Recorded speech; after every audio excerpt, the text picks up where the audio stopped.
what's up you guys? My name's Tyler Rugge. Welcome back to my YouTube channel. So for today's video, according to the title today, we are going to be unboxing some live fish. Although I made the title of this like unboxing live fish, there's technically only one fish that I actually bought, and the rest of the stuff is a lot of other things like snails, sea slug, hermit crabs, stuff like that. So we're gonna go to unbox stuff that I bought from Live Aquaria.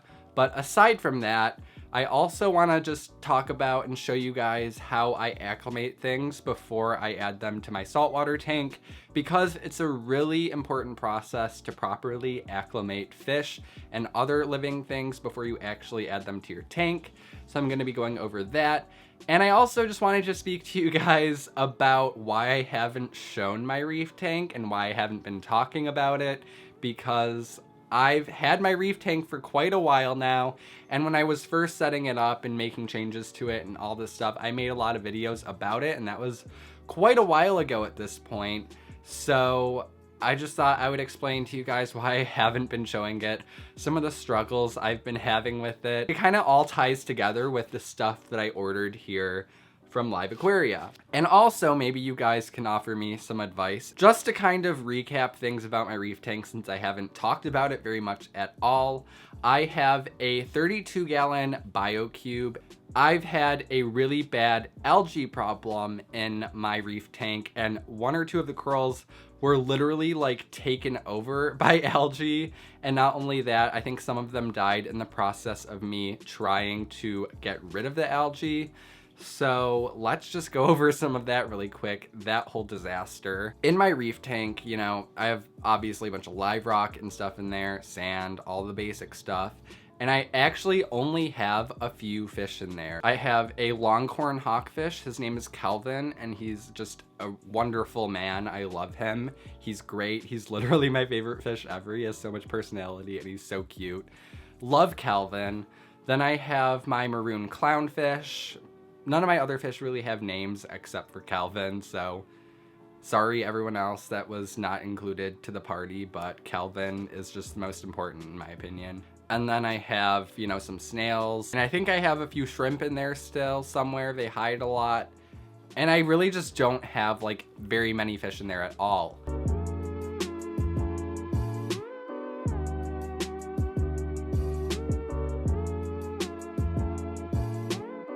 I am very selective about things that I put in there, and I was having issues with algae, so I just didn't want to keep adding more fish in there because I wasn't sure if it was because of the parameters. So I didn't want to keep adding fish in there while I was having algae problems. It didn't make sense to me. So I literally just have like 3 fish in there and, you know, some cleanup crew, and that's about it. Moving on over to the algae issues I was having.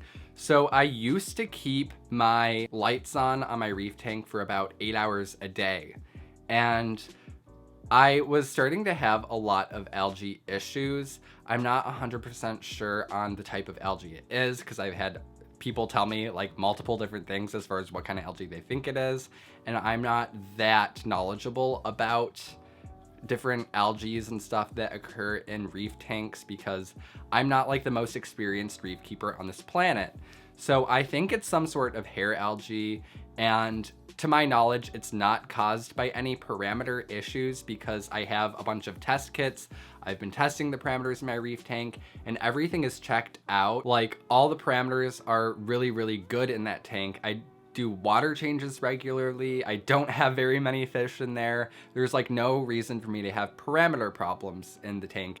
I was like, why the heck is there so much algae in this tank? So the only other thing I could think of is like maybe I'm keeping the lights on too long. So I lowered the light cycle to only being on like 4 hours a day. And I also a few times tried to do blackouts for a few days, and literally none of this helped the algae problem at all. The only thing that ever helped was me manually pulling algae off the rocks and scrubbing them with a toothbrush, and that gets really tedious. I was just like, I have no idea why is there algae in this tank. The parameters are good. I'm not keeping the lights on very long at all. I actually think a couple of the corals I had in there ended up dying because I wasn't keeping the lights on long enough. You know, I was kind of upset because corals are expensive, and I don't want to kill corals, but I was just desperate to get this algae issue under control because my tank looked terrible in my opinion. It didn't work, needless to say. So I've still been pulling algae off, scrubbing it with a toothbrush. The lights are still only on for like, I think 4 hours a day or something. And like, I just don't know. So the only thing I could think of is I probably don't have enough algae eating cleanup crew in there. I just think that I could have done better and added more cleanup crew to actually take care of the algae issue. This is really the only step I can think of that I can possibly take to help the problem. So I decided to go over to Live Aquaria and purchase some cleanup crew for my saltwater tank. I just bought like an algae attack pack, I think it's called. They literally just send like a bunch of hermit crabs and snails and stuff. And I also ordered a couple of other things that are supposed to help with algae. So I'm gonna be unboxing them with you guys today, and then we're gonna go over and actually add them to the tank, and I'll show you guys how I acclimate them. This is not a sponsorship or anything. I've just always, when I've ordered fish online, I've gotten them from Live Aquaria. They've always taken really good care of me. So I have the box right here. I technically already opened it, but it's right here. So going on to actually unbox it, it comes in this box, and inside there's like an insulated box on the inside. So if you just take the lid off, we have all the bags of the different things that I ordered. So most of the stuff came in these black bags, so you can't actually see them. So you're gonna see these when I actually go to acclimate them. I'll show you them obviously. The only things that came in clear bags are the red tip hermit crabs, which I don't know, you probably can't really see them very well. Over in this bag, we have a Bangai cardinal, and its colors look really faded, but it's probably due to stress. I'm sure he'll brighten right up once he gets acclimated in my tank for a while. We have some of the turban snails in this bag. I think those are all the bags that are actually clear and that you can see through. So let's head over to my kitchen where the reef tank is, and we're going to acclimate this stuff, and I'm gonna go over that whole process with you guys. So first we're acclimating my lettuce sea slug, which is right here. He is so small. I expected him to be bigger, but I guess he's just a little baby. But look how cool that is. It looks like a piece of lettuce, hence the name. But I just thought they were so freaking cool. And not only that, but they eat algae. So it's just everything I need right now. Am I the only one who thinks this is cute? I feel like everyone else on this planet is like, that thing looks disgusting. But I think that's so amazing. Anyways, enough of me fangirling over my frickin' sea slug.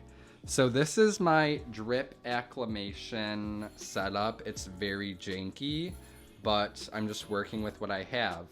So in here, I just have a little plastic container, and I emptied the contents of the bag and the aquarium water that the slug came with into this little cup thing. And basically I have this airline tubing that goes... Gypsy would not stop making noises, so she has now joined us. Hello, Gypsy. You're not gonna even face the camera now? What do you have to say? You had so much to say when you were in your cage and not being included in the video. So what do you have to say now? Huh? All right. Moving on, back to the drip acclimation process that you interrupted. So I have this airline tubing going from in my tank down into this, and I started a siphon. But first, I just tied a few loose knots in there, and this is gonna stop the water from just pouring into here. So instead, right now, it's just dripping like that. So the water is dripping from my aquarium into this cup, and then once the water level in here has doubled, I'm going to pour half of it out, and then I'm going to continue dripping it in until it's doubled again, and then I can transfer the slug or fish or whatever I'm acclimating into the tank. What's also important to note is I'm not going to be transferring any of the water from this cup into my tank because I don't want to introduce any foreign aquarium water into my aquarium because I don't know what's possibly in there. And I'm just going to repeat this process with everything else that I bought. So as I do this, I will introduce you guys to each one in the cup as it's being acclimated so you can take a good look at each thing that I got. So again, I'm just starting off with my lettuce sea slug. So drip acclimating is a very simple process, but it is a little tedious and time consuming because it can take from like half an hour to an hour to actually do it. But it's a lot better than the traditional floating the bag in the tank process because doing the float acclimating technique is literally just acclimating the temperature, but the drip process is going to acclimate your aquarium habitants to any different parameters that differ from your aquarium to the aquarium of the store you bought the fish from. So it's definitely a lot better. So yeah, I'm just gonna be drip acclimating everything. I'll show you guys each thing that I acclimate and then I'll show you them in the tank later. So let's go do this.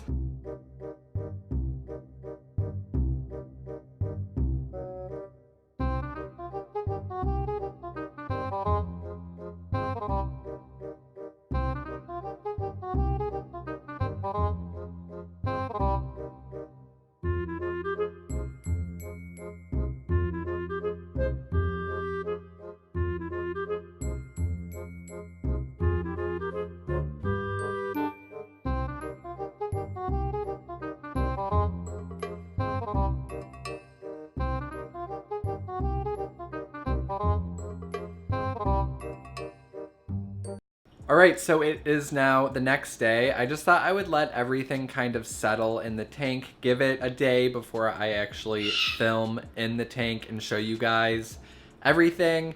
So yeah, let's just go take a look at everything that I added to the tank. Also, just a fun side note, I was kind of suspicious that some of the hermit crabs that I got were just shells and there was actually nothing in them, but I put them in the tank and I was waiting to see if some of the shells were going to move because I figured that was a good way to tell if there were hermit crabs in them or not, aside from just looking in the shell. But I was just trying to give them the benefit of the doubt. And it turns out a lot of the hermit crabs, there was nothing in them, or at least like 6 of them, I think. Like there's nothing in there at all whatsoever. They're all just empty. So I just thought I would throw that in there so if any of you guys buy hermit crabs, you know to take a look in the shell and make sure there's actually crabs in them. And, you know, it's actually kind of a plus because I can put those shells back in the tank and let the hermit crabs have more shells to choose from. Anyways, I just thought I would like throw that in there that some of my hermit crabs don't actually exist. So now we get to take a look at my disgusting ass tank. If you see stuff floating around in the water, it's because I just scrubbed some of the rocks like an hour ago. So there's still some pieces like floating around the water.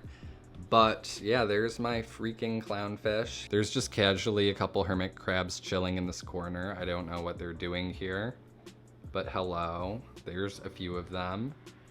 And then there's also some hermit crabs up there on the live rock. There's Calvin in the background, peep Calvin. And then up in the corner there is actually where the cardinal's been hanging out. And now this guy just wants to steal the show, hello. So yeah, the cardinal is just back in that corner. He's been chilling there for a while. We have my lettuce sea slug right there. I decided to name him Kale because it just looks like a little piece of kale. So yeah, there's Kale, my lettuce sea slug, and then we have Calvin. Bye, Calvin. And then there is the cardinal, so you can kind of get a better look at him. They're one of my favorite fish, honestly, even though they're so basic. I just think that they're so pretty. Love that. But not as much as I love Calvin. Hi, Calvin. So yeah, that's about it for today's video. I hope you guys enjoyed this unboxing and reef tank update and all this stuff. I would love to do more videos showing you guys my reef tank and maintenance on it and all that good stuff.